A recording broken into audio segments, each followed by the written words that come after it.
Hello everyone, in this video I want to tell you how the root stability criterion works.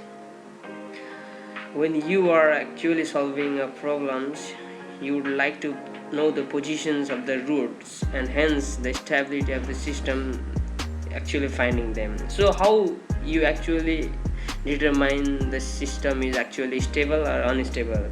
So if you have the roots on the positive sides of S-plane, it means the system is unstable, and if you have the roots on the imaginary axis, then the system is said to be marginally stable. Well, this root should not be there, and if you have all the roots on the left half of the S-planes, then the system is said to be stable. So depending on this, you can say that system is stable, unstable, or marginally stable. So for these things, you have to solve the equations, you have to find out the roots, and only you can decide the system is either stable or unstable. So by following the simple steps, you can find the system stability. So let us do an example. Here I have a transfer function ts is equals to 5s square plus 2s plus 1 by 3s cube plus 4s square plus 2s plus 3. So for this transfer function, the characteristic equation is the denominator. Okay, we always consider the denominator as a characteristic equation. 3s cube plus 4s square plus 2s plus 3 is our characteristic equation. So this equation will give the stability of the system. So to find the stability, we have to actually solve it. So according to the ROUTH Hurtwitz criterion, very firstly write all the terms to the left.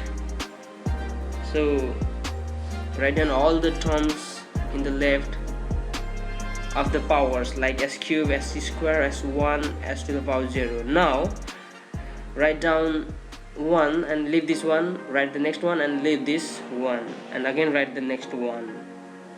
Okay, take one, leave one, take one, leave one. Follow the principle, take one, leave one. So 3, 2. I leave 4 and 3 in this line. So for the s square, I'm going to write 4 and 3. Now this is first two rows, they take the characteristic equation, but for the other terms, for these s1 and s0, we are going to solve the values. Okay, what is the value here? It's very simple. All you need is to do a multiply these two.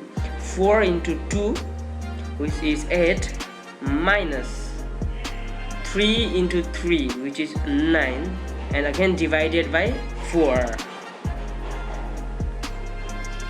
Whatever number is towards the most left, you are going to multiply this with 2, which is 8, and you are going to multiply 3 into 3, which is 9, and you are going to write 8 minus 9 by 4.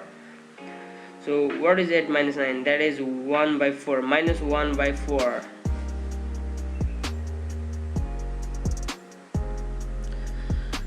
So in the value of decimal, let us write minus 0.25.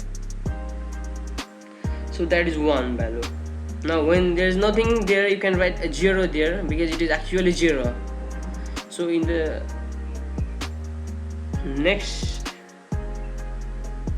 term, you're gonna multiply this 4 with the next term 0, that is, and 0 with 3.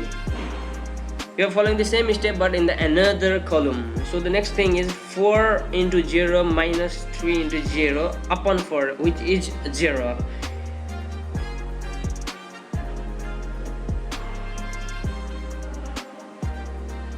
Now in the next step, s to the power 0, how you are going to calculate? Okay, minus 0.25 into 3 minus, this is one term, minus 4 into 0, which is next term, and it is divided by minus 0.25.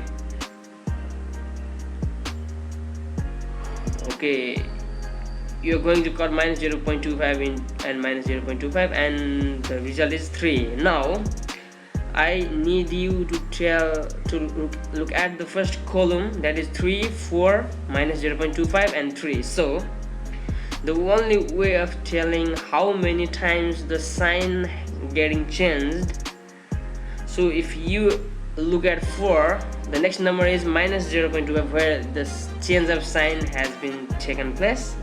And if you look to another line from minus 0.25 to 3, again the sign has been changed from the negative to the positive.